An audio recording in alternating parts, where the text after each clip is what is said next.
तब वो कहते हैं कि आपको कलकत्ते में जाकर तप करना चाहिए। तब भागीरथी जी कलकत्ते में जाकर तप करते हैं, दक्षिण दिशा में जाकर माँ गंगा को प्रसन्न करने का प्रयास करते हैं।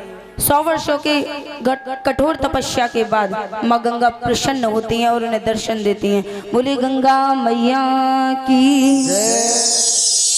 माँ गंगा उनको आदेश करती हैं कि हे पुत्रों बताइए आपको क्या वरदान चाहिए। कह रहे हैं, भागीरथी जी कहते हैं माँ मुझे वरदान नहीं चाहिए, मैं तो बस अपने 60,000 भाइयों की मुक्ति के लिए यहाँ आया हूँ कि आप मेरे साथ चलिए, आप पृथ्वी पर आइए। माँ गंगा कहती हैं कि मैं पृथ्वी पे आने में कोई बुराई नहीं है, मैं मना नहीं करती, परंतु मेरे वेग को ये पृथ्वी नहीं संभाल सकती, मेरा वेग बहुत तेज है, तो माँ आप ही इसका निवारण बताइए।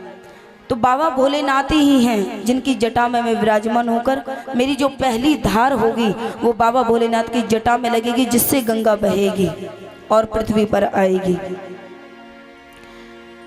वो माँ को प्रणाम करते हैं कि ठीक है भैया, अब मैं बाबा भोलेनाथ को मनाता हूँ। अब बाबा भोलेनाथ तो हमारे बड़े सरल स्वभाव हैं, आराम से सिर्फ 2 वर्ष की तपस्या से भागीरथी जी की बाबा भोलेनाथ रीझ जाते हैं और प्रकट होकर उन्हें दर्शन देते हैं और वरदान देने के उत्कृष्ट होते हैं। कहते हैं कि भागीरथी बताओ मुझे क्यों याद किया। तब वो पूरा वृत्तांत बताते हैं, माँ गंगा ने जो उनसे कहा था। वो कहते हैं ठीक है, क्योंकि शिव जी का कार्य यही है, अंत में उन्हें याद किया जाता है। बड़े दयालु हैं शिव जी, हामी बढ़ते हैं कि हाँ ठीक है। अब माँ गंगा प्रसन्न होकर अपना पहला वेग बाबा भोलेनाथ की जटा में रखती हैं और नीचे पृथ्वी पर प्रवाहित हो रही हैं माँ गंगा। अब धीरे धीरे माँ गंगा आई हैं, भागीरथी जी ने कमंडल में लिया है माँ गंगा को और अब चले हैं अपने 60,000 भाइयों की मुक्ति के लिए। अब जैसे ही 60 जो भस्मी पड़ी हुई है, जो कपिल देव जी के श्राप से वो भस्म हुए थे 60,000 भाई, उनकी मुक्ति के लिए वो उन पर जल छिड़क देते हैं। जैसे ही जल का छिड़काव उन पर आता है वे सभी मुक्ति को प्राप्त हो जाते हैं। बोले गंगे मैया की, बोलिए बोले भंडारी की, माता पार्वती की, बोलिए कालिका माई की। आगे सुखदेव जी महाराज कहते हैं कि भागीरथी के अश्मक हुए, अश्मक के मूलक हुए, मूलक के दीर्घवायु, दीर्घवायु के विश्वस्वाहा, उनके बाद घटवान, घटवान के बाद रघु, रघु के बाद अज, अज के बाद महाराज दशरथ। अब इनको तो सभी जानते हैं, ये किनके पुत्र हैं महाराज दशरथ? राजा दशरथ किसके पुत्र हैं? अभी बताया, बिल्कुल अभी अभी।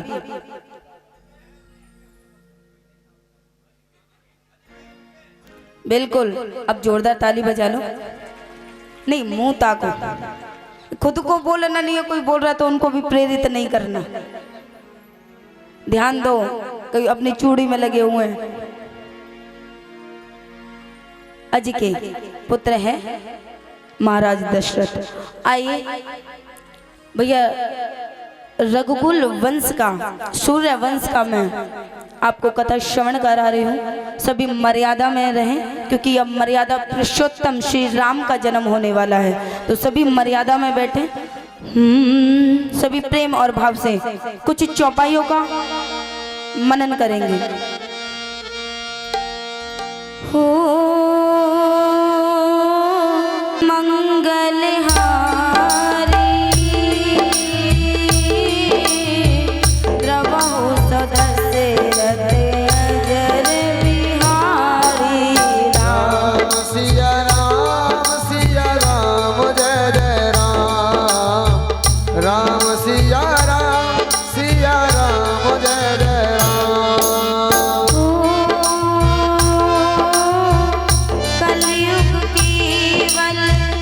नाम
सिया राम जय जय राम। रघुकुल रीत सदा चली आई,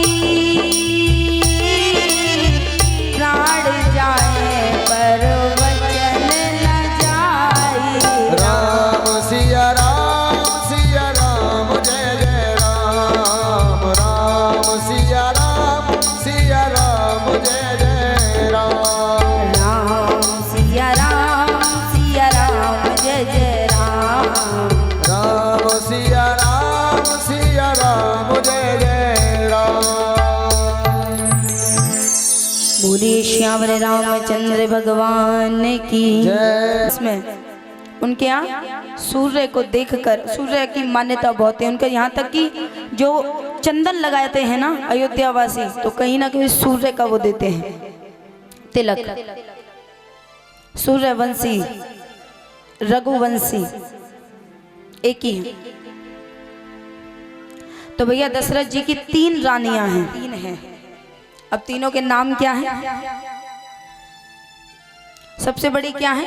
कौशल्या, फिर सुमित्रा, फिर केकई। ये नाम जरूर याद है, ये जरूर याद रखना। कौशल्या याद मत रखना, केकई नाम जरूर याद रखना। और एक और कौन है? मंत्रा, ये नाम भी जरूर याद रखना।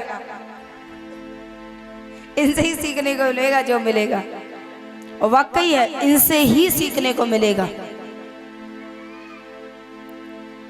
तो भैया 3 पटरानियां हैं दशरथ जी की, परंतु तीनों में किसी के भी कोई पुत्र या पुत्री नहीं है।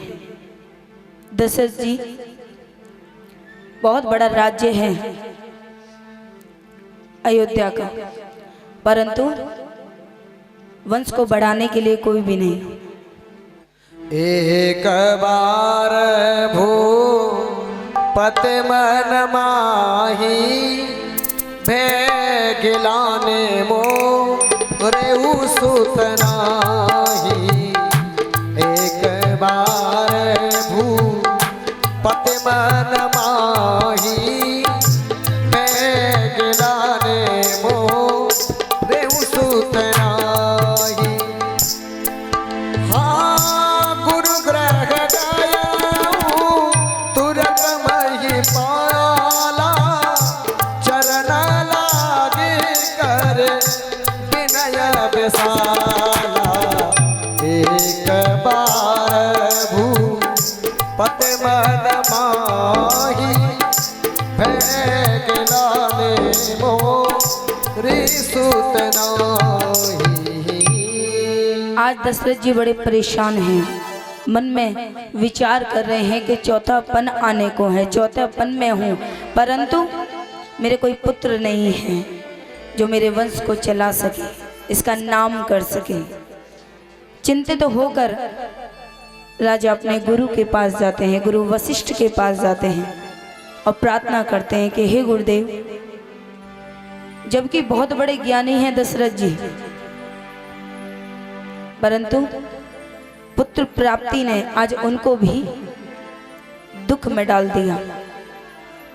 जाते हैं कि मेरे वंश को चलाने वाला कोई तो मिल जाए। अपनी व्यथा बोलते हैं, वशिष्ठ जी समझाते हैं कि भैया किसी के रहने या रहने से वंश नहीं चलता, ऐसा जरूरी नहीं है। खुद कार्य ऐसे कर लो कि तुम्हारे दुनिया याद रखे। अब अगर प्रहलाद ने ये सोचा होता कि मेरा कोई बालक होगा वो मेरा नाम करेगा, पर प्रहलाद जी ने ऐसा कोई विचार ही नहीं किया। प्रहलाद जी ने खुद ही नाम कर लिया। दुनिया में 2 ही जने को जानते हैं, या जो ज्यादा पापी हो या ज्यादा पुण्य करने वाला हो। अब इतने बड़े तो पापी हम बन नहीं सकते, पाप तो ज्यादा कर नहीं सकते, लिमिट का ही करते हैं, क्योंकि देखते हैं भगवान ऊपर देख रहा होगा। जैसे कैमरा हमारे लिए चालू हो ना, ऐसे कैमरा उसका 24 घंटे चलता है। जब भी कुछ भी गलत काम करते हैं तो एक बार मन में आती है कि नहीं गलत है, अंदर से एक छोटी सी आवाज आती है, सुन लिया तो बेड़ा पार है, परंतु नहीं, चल छोड़ना, कोई देख थोड़ी ना रहा है, पर उसका भूल जाते हैं कि वो तो सर्वव्यापक है, वो तो देख रहा है। गुरु के चरणों में जाकर प्रणाम करते हैं, हे गुरुदेव मेरे दुख को दूर करो। गुरुदेव बताते हैं कि श्रृंगी ऋषि को बुलाओ और पुत्रेष्टि हवन करवाओ, जिससे श्रृंगी ऋषि को बुलाओ जिनसे पुत्रेष्टि हवन करवाओ। उसमें से आपको एक प्रसाद मिलेगा और वो प्रसाद आप अपनी पत्नियों को ले जाकर दे देना, आपको पुत्र की प्राप्ति अवश्य होगी। धरहु धीर हो है सोतचारी, धरहु धीर हो है सोतचारी, त्रिभुवन विदित भगत भयहारी, श्रृंगी ऋषि वशिष्ठ बुलावा, श्रृंगी ऋषि वशिष्ठ बुलावा, पुत्र कामा शुभ यज्ञ करावा, हाँ पुत्र कामा शुभ यज्ञ करावा। आज ऋषि को बुलवाया गया है, यज्ञ की तैयारी की गई, यज्ञ प्रारंभ हुआ है। यज्ञ प्रारंभ हुआ है, उसमें से एक भगवान खीर का कटोरा लेकर उत्पन्न होते हैं अग्नि में से। जब संपूर्ण होता है यज्ञ तो एक भगवान खीर का कटोरा लेकर अग्नि में से उत्पन्न हुए हैं। तब गुरु वशिष्ठ जी उस कटोरे को लेकर दशरथ जी के हाथ में देते हैं और कहते हैं कि अपनी ये तीनों पत्नियों को खीर खिला देना। परंतु जब वशिष्ठ जी दशरथ जी को दे रहे हैं तभी एक चील आती है और चील अपनी चोंच में से उस खीर को लेकर चली जाती है। इधर कुंजन राज की पत्नी, कुंजल राज की पुत्री माता अंजनी जो तप कर रही है शिव जी का, और शिव जी ने उन्हें वरदान दिया है, शिव जी ने उन्हें वरदान दिया है कि मैं तुम्हारे यहाँ पुत्र बनकर आऊंगा। तो भैया जो हनुमान जी हैं वो 11वें रुद्र अवतारी हैं। माँ अंजनी तप करते वक्त मुख में जमाई आ जाती है। जमाई तो जानते हैं उवासी, तो भैया उनको उवासी आती है और जैसे ही वो मुख अपना खोलती है ऊपर से चील जा रही होती है, चील की चोंच खुलती है, वो खीर मुख में आ जाती है। अब सोचो आप लोग पूजा कर रहे हो, मुख में रसगुल्ला आ जाए, आय हाय, फिर तो पूजा करनी है। सब तो भाई छोड़ छाड़ के अब तो रसगुल्ले का आनंद लो। आप तो भगवान कौन सामने बैठा सब भूल जाओगे। माता अंजना जब वो मुख में गई और गर्भ में गई तभी माँ अंजनी ने गर्भ धारण कर लिया। इधर दशरथ जी अपनी तीनों पत्नियों को वो खीर वितरण कर रहे हैं। उन्होंने पहला भाग माता कौशल्य को दिया, दूसरा भाग सुमित्रा को दिया और माता कैकेयी को दोनों पत्नियों ने भाग दिया। एक कौशल्या ने दिया और दूसरा सुमित्रा ने दिया। तो भैया आगे सभी ने भगवान को प्रणाम कर कर सांझ को इस खीर का रसास्वादन किया, मुख में डाला, जिससे वह भी तीनों गर्भवती हो गई। अब पवित्र चैत्र का महीना, नौमी तिथि, तीनों लोगों को पवित्र करने वाला वो शुभ दिन, शुभ घड़ी जब मेरे प्रभु श्री राम का प्राकट्य हुआ। नौमी तिथि मधो मास पुनीता, शुक्ला पक्षे अब जित हर प्रीता। नौमी तिथि मधो मास पुनीता, शुक्ला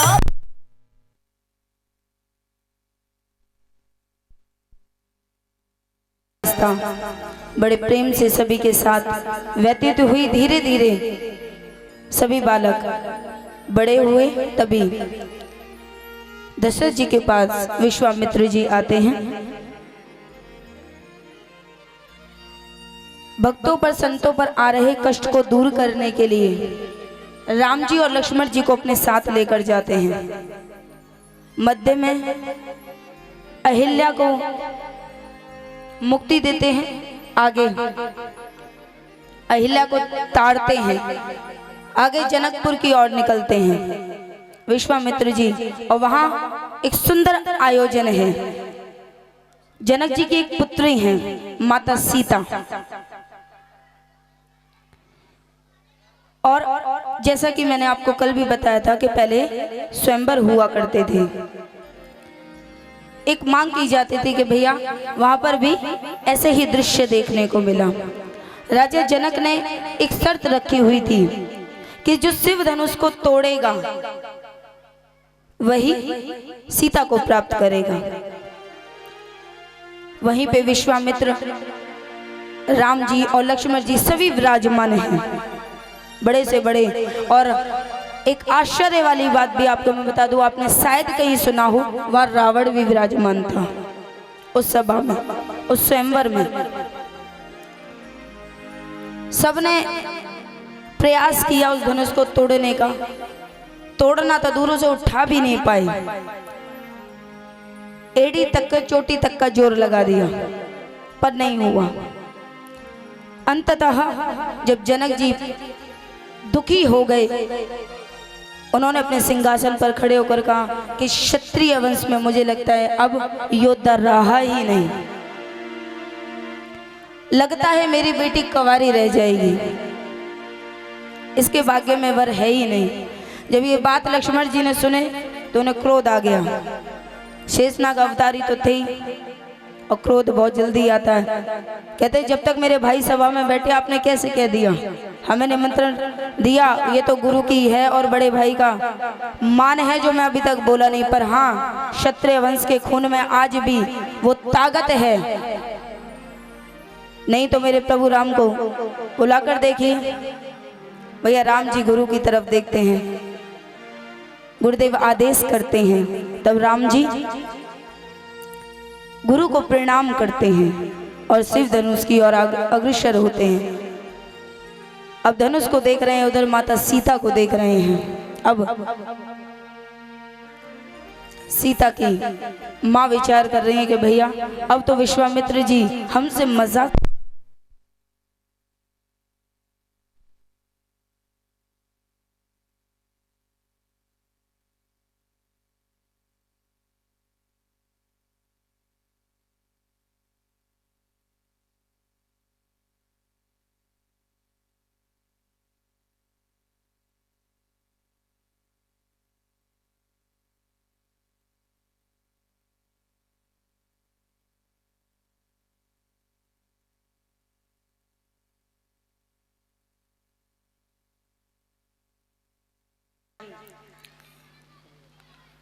और अपने गुरुदेव के श्री चरणों का ध्यान करते हैं और शिव धनुष को उठाकर और एक झटके में उसे तोड़ देते हैं। बोले श्यावर रामचंद्र भगवान की। और जब शिव धनुष टूटता है, इधर परशुराम जी की तप में भंग पड़ जाता है कि भैया किसी ने शिव धनुष तोड़ा है। वो क्रोधित होते हैं, आते हैं सभा में, पुकारते कि भैया किसने तोड़ा। उनके गुरु को, उनके अहम को अपना वास्तविक स्वरूप का भान कराते हैं कि स्वयं विष्णु भगवान है जिसने इस शिव धनुष को तोड़ा है। आगे माता सीता की विदाई होती है। माता सीता आती हैं, वरमाला डालती हैं, परंतु माता सीता छोटी हैं और राम जी हमारे थोड़े से बड़े हैं। अब क्षत्रिय वंश में पैदा हुए हैं, झुकना जानते ही नहीं है और झुकेंगे भी नहीं। आज के विवाह तो वो विवाह नहीं रहे जो पहले हुआ करते थे। अब तो लड़की नाचते हुए आती है, अब तो लड़की को इतनी प्रसन्नता है दूसरे घर जाने की जिसका जवाब नहीं। अब तो नाचते हुए आती है, कभी पालकी पे, कभी वहां पे उस पे, बेड़ा गर्क है। तो भैया माता सीता दबे हुए पांव से नजरें झुकाकर वरमाला को लेकर आते सामने खड़ी हैं और निहार रही हैं कि भैया ये थोड़ा झुके तो मैं डालूं। अब मन की व्यथा को लक्ष्मण जी समझ गए, तो अब उन्होंने भी युक्ति निकाली, राम जी के चरणों में गिर गए। अब राम जी लक्ष्मण जी को जैसे ही उठाते हैं तभी सीता माता वरमाला डाल देती हैं। बोले श्यावर रामचंद्र भगवान की। विवाह संपन्न होता है। अब विदाई की बारी आती है। तो भैया बड़े प्रेम और भाव से माता समझाती हैं कि बेटा अब तुम पराए घर जा रही हो, ससुर को ही पिता मानना, सास को ही माता मानना, जेठानी को बड़ी बहन मानना, दौरानी को छोटी बहन मानना, सभी का आदर करना। हम नहीं सिखाते हैं इसलिए सुनने में ध्यान नहीं होगा आपका, आप सिखाते ही नहीं हो। बेटियों को कभी नहीं सिखाते। हाँ ये देख जितना लपेट सकती हो उतना लपेट रही हो, बस तेरा ही आदमी है और बाकी और किसी से मतलब मत रख। इसी से मतलब रख जो 7 बार तेरे साथ घूम रहा है। और लड़की करती भी वही है। तुम मेरी सुनो, सब कुछ छोड़ कर आई हूँ, मैंने कहा था तेरे से छोड़ने के लिए, तू क्या चाहती है मैं भी छोड़ दूं? क्या चाह रही मैं भी छोड़ दूं? प्रयास किया करो अपने बेटियों को समझाने के लिए। हकीकत है, वैसे कहते हैं कि वृद्ध आश्रम लड़कों की वजह से माता पिता जाते हैं। मैं कहूंगी उसमें कहीं ना कहीं बहुओं की भी कमी होती है। अगर बेटा सच में ही वृद्ध आश्रम भेज दे तो वो तो विवाह से पहले भी भेज सकता है, विवाह के बाद ही क्यों? प्रयास किया करो कि घर कभी टूटे नहीं, ये प्रयास किया करो कोई जुड़े रहे। तो बहुत सुंदर ज्ञान देती हैं माता सीता को कि मानिए दुलारी भाई और हैं, उनका विवाह होता है, सभी अयोध्या को लौटते हैं। बड़ा हर्षोल्लास से उनका स्वागत किया जा रहा है। समय बीतता है, उसके बाद मंथरा माता केकई के कान भरती है। क्यों भरती है भैया? क्योंकि राज्य अभिषेक राम जी का हो रहा है। राम जी को राज्य अभिषेक सिंहासन पर विराजमान करने की युक्ति चलती है, परंतु केकई दशरथ जी से वचन मांगती हैं। कोप भवन में आज केकई विराजमान हैं। दशरथ जी से कहती हैं कि मुझे 2 वचन चाहिए जो आपने मुझे दिए थे। तो भैया वचन चाहिए तो ये सब क्यों कर रखा है? आप तो ऐसे ही मांग सकती थी। मुझे वो वचन चाहिए, पहले सुनिए तो सही मैं क्या मांग रही हूँ। राम को 14 साल का 14 वर्ष का वनवास और मेरे भरत को सिंहासन चाहिए मुझे। दशरथ जी समझाते हैं कि भैया तू अपने बेटे के लिए बेशक भरत के लिए तू सिंहासन मांग ले, पर राम ने तेरा क्या बिगाड़ा है जो तू उनके लिए 14 वर्ष का वनवास मांग रही है? कि कहीं एक नहीं सुनती और वचन बढ़ती है। दशरथ जी समझा रहे हैं, परंतु के कहीं नहीं मांग रही। कि कहीं तूने लूट लिया दशरथ के खजाने को। आज के नहीं मान रही, परंतु उसने दशरथ के पूरे खजाने को जो उसने बटोर कर रखा था, खजाना ये नहीं मोती सोना नहीं, खजाना उसका सबसे बड़ा उनका पुत्र होता है। हर एक माँ की जो धन होता है ना वो उसका पुत्र होता है। सोना चांदी से उसे मोह नहीं होता, तो 9 मास तक अपने खून से जिसे सींचती है वो उसका रत्न होता है, वो उसकी सबसे बड़ी संपत्ति होती है। तो आज केकई ने पिता से दूर करने का प्रयास किया है। दशरथ जी कह रहे हैं कि तू तरस जाएगी मांग अपनी सजाने को, पर नहीं कोई फर्क नहीं पड़ता। तू तरस जाएगी रानी, तू तरस जाएगी रानी, मांगे अपनी सजाने को कि कई तूने लूट लिया दशरथ के खजाने को। आज के कई ने दशरथ का खजाना लूट लिया। हाय राम कर कर पृथ्वी पर पड़ गए हैं। और दूसरे दिन जब राम को ये पता चला, राम जी ने प्रणाम किया कि कोई बात नहीं माता, हम तो पुत्र चारों हैं, कोई नहीं, सिंहासन पे कोई भी बैठे। आज राम जी भगवा वस्त्र धारण कर कर चले हैं। माता सीता लक्ष्मण जी वनवास की ओर गए हैं। इधर भरत जी को पता चलता है, भरत जी क्रोध करते हैं, पर सिंहासन पर कोई नहीं विराजमान है। भरत जी भी इधर तपस्या करते अपने भाई के लिए। समय बीतता है। माता सीता का 14 वर्ष के लिए सभी गए हैं। माता सीता का बीच में हरण होता है। शूर्पणखा से भेंट होती है। सबसे सर्वप्रथम शूर्पणखा से भेंट होती है। वो राम जी को अपना वर पाने के लिए इच्छा करती है, परंतु लक्ष्मण जी उसकी नाक काटकर उसे भगा देते हैं।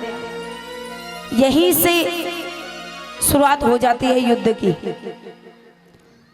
शूर्पणखा जाती है रावण के पास। रावण आते हैं, माता सीता का हरण करते हैं, अशोक वाटिका में ले जाकर बैठा देते हैं। राम जी की भेंट विभीषण से होती है, हनुमान जी से होती है। आगे लंका पर चढ़ाई करते हैं। माता सीता को वापस लेकर अयोध्या में प्रवेश करते हैं।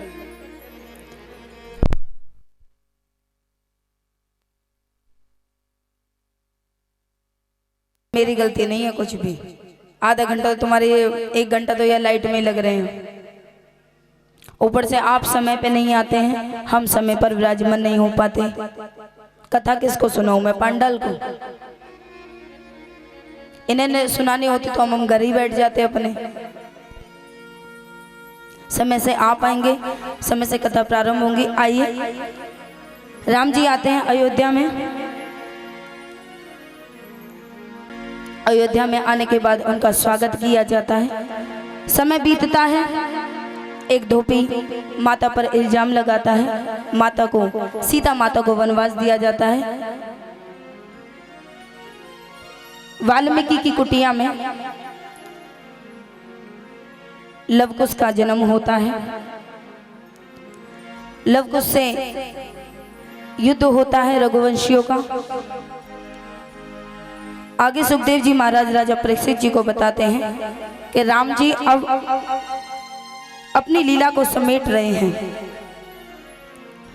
लीला को समेटने के लिए सर्वप्रथम लक्ष्मण जी ने लीला लपेटी है। दुर्वासा ऋषि ने श्राप देते हैं और सरयू नदी में शेषनाग अवतारी लक्ष्मण जी अपने शरीर को छोड़ते हैं और वैकुंठ में चले जाते हैं। इधर राम जी भी एकांत हैं। सब संत महात्मा विराजमान हैं। कहते हैं हे प्रभु, आपसे ये बिछुड़न हमें सहन नहीं होगा। उनको वरदान देते हैं कि जब मैं कृष्ण जन्म लूंगा तो आप सब संत समाज गोपी के रूप में अवतरित होंगे। उनको दिलासा दिलाकर सरयू नदी में प्रवेश करते हैं और अपने शरीर को लवकुश के हवाले राज्य अयोध्या का राज्य छोड़कर जाते हैं। बोले श्यावरे रामचंद्र भगवान की जय, हनुमान जी महाराज की जय। आगे सुखदेव जी महाराज राजा परीक्षित जी को श्रीमद् भागवत महापुराण के 9वें स्कंद के 10वें अध्याय में राम जी का जन्म हुआ था। अब 9वें स्कंद में ही चंद्रवंश में यताति का वर्णन कराया है, यदुवंशियों का वर्णन कराया है हुआ, जिसमें समस्त यादवों की राजधानी मथुरा, जिसमें सूरसेन के पुत्र होते हैं वसुदेव, उनकी मैया का नाम है मायावी। वसुदेव 10 भाई हैं और 5 बहनें। वसुदेव बहुत सत्यवादी हैं। कभी भी उन्होंने अपने जीवन में झूठ नहीं बोला। उनका विवाह उग्रसेन के पुत्र कंस की बहन, चचेरी बहन देवकी से होता है, जो कंस को अति प्रिय है। देवकी से विवाह होता है और स्वयं कंस उनके रथ को हाँकता है। जब विदाई होती है उनकी बहन की तो स्वयं रथ को हाँकता है। पीछे वसुदेव और महादेव की विराजमान है और जैसे ही रथ को हाँकते हैं तभी आकाशवाणी होती है कि हे कंस, तू जिसको लेके जा रहा है उसकी 8वीं संतान तेरा काल बनेगी, तेरी मृत्यु बनेगी। जब कंस ये आकाशवाणी सुनता है तुरंत अपने म्यान में से तलवार लेता है और देवकी को और प्रहार करने का प्रयास करता है। तभी वसुदेव कंस के पैरों को पकड़ लेते हैं कि हे कंस, देवकी की 8वीं संतान आपकी मृत्यु का कारण बनेगी, पर देवकी तो नहीं बनेगी ना, आप इसे छोड़ दीजिए। मैं आपको प्रतिज्ञा देता हूँ, वचन देता हूँ कि देवकी की हर एक संतान मैं आपके पास लेकर आऊंगा, फिर वो आप जो उनका करना चाहें आप वो करें। आज ही हमारा विवाह हुआ है और आपने सौभाग्यवती होने का आशीर्वाद भी दिया है, अब बहन को क्यों मारते हो। कंस को समझ में आती है, प्रेम है थोड़ा सा इसलिए, और वसुदेव की प्रतिज्ञा पर, वचन पर उन्हें विश्वास भी होता है, उन्हें छोड़ देते हैं और बंदी बनाकर कारागृह में भिजवा देते हैं। आगे सुखदेव जी महाराज ने राजा परीक्षित जी को बताया है कि समय बीता, देवकी की पहली संतान हुई और वादे के पक्के वसुदेव जी ने पहली संतान ले जाकर कंस के हाथों में थमा दी है। देवकी रुदन कर रही हैं कि मत ले जाओ, परंतु वो सत्यवादी हैं और वचन में बड़ा आस्था रखते हैं, वचन भंग नहीं कर सकते, लेकर चले हैं, कंस के हाथों में रख देते हैं और कहते हैं कि लो भैया, मैंने अपना वचन निभाया। कंस पहले उसके मुखमंडल की ओर देखता है, छोटा सा शिशु है, भाव आ जाता है कि मैं मामा बना हूं, थोड़ा सा प्रेम आ जाता है। बगल में मंत्री बैठा है कि भैया इतना मुस्कुराओ मत, उसका मन करता है कि इसे छोड़ दो भैया, 8वीं संतान मरेगी हमें, तो इसको छोड़ देते हैं, छोड़ने का प्रयास करते हैं। तभी बगल में मंत्री बैठा है, ये जब बड़े हो जाएंगे, अगर आपने इन्हें छोड़ा तो ये बड़े हो जाएंगे, फिर 8वीं संतान को आप मार नहीं पाएंगे, इसलिए सभी को। तो जब सुनते हैं कि मेरी मृत्यु का कारण बनेगा, तभी जो मामा का प्रेम था वो खत्म, अब क्रोध वाली अग्नि आ गई, अब ले जाकर उनको पटक देते हैं। ऐसे ही एक एक कर कर देवकी के पुत्रों को मृत्यु करी है। जब 7वां पुत्र गर्भ में आता है तो मेरे विष्णु भगवान माता से कहकर उनको गर्भ की बदली कर देते हैं। वो होता ना मिसकैरेज हो गया, तो भैया वो जो 7वीं संतान है वो माता से कहकर रोहिणी के गर्भ में भिजवा देते हैं। और जब 8वीं संतान माता देवकी के गर्भ में आती है तभी कारागृह में एक प्रकाश सा आ जाता है। माँ देवकी के चेहरे पे बड़ा तेज है आज। कंस विचार करता है कि हाँ भैया, अब तो जो मेरी काल है, जो मेरी मृत्यु का कारण है, वो जन्म लेने वाला है। हमारे मध्य में ठाकुर जी आएंगे, थोड़ा उत्साह दिखाना। जो आपको गर्मी लग रही है ना, स्टॉल ओढ़ ओढ़ के बैठे हो, इतना नृत्य करना कि भैया स्टॉल और स्वेटर दोनों साइड में रखने पड़ जाए, इतना भाव जरूर दिखाना। जो गर्मी लग रही है ना, छोटे से बिल्कुल बनकर बैठे हो, तो भैया हमारे कृष्ण का जन्म होगा बड़े उत्साह के साथ। तो भैया देवकी के मुखमंडल पर बड़ा तेज है आज। कंस विचार करता है, उसको नींद नहीं आ रही है, वो सोच रहा है कि अब जैसे तैसे हो और मैं इसकी मृत्यु करूं, और ताकि मैं चैन से जो 9 महीने तक अभी तक भयभीत रह रहा हूं वो ना रहूं। प्रयास करते हैं। देव की मैया प्रसन्न हो रही हैं कि अचानक ये तेज कहां से आया है। तेज को देखकर भयभीत हो रही हैं। परंतु स्वप्न में मेरे विष्णु भगवान ने दर्शन दिया है कि मैं आने वाला हूं मैया। ये देव की कोई और नहीं है, ये देव की पूर्व जन्म की केकई है, जिसने 14 वर्ष का वनवास दिया था। आज उनको 14 वर्ष कारागृह में बितानी पड़ी है। तो भैया जो करोगे ना वो मिल जाएगा। पहले तो हमारे चित्रगुप्त महाराज एक पोथी लेके बैठा करते थे, परंतु अब वो लैपटॉप लेके बैठे हैं। तुरंत एक बटन करते के साथ जो जैसा कर्म करता है उसे वैसा फल तुरंत प्राप्त होता है।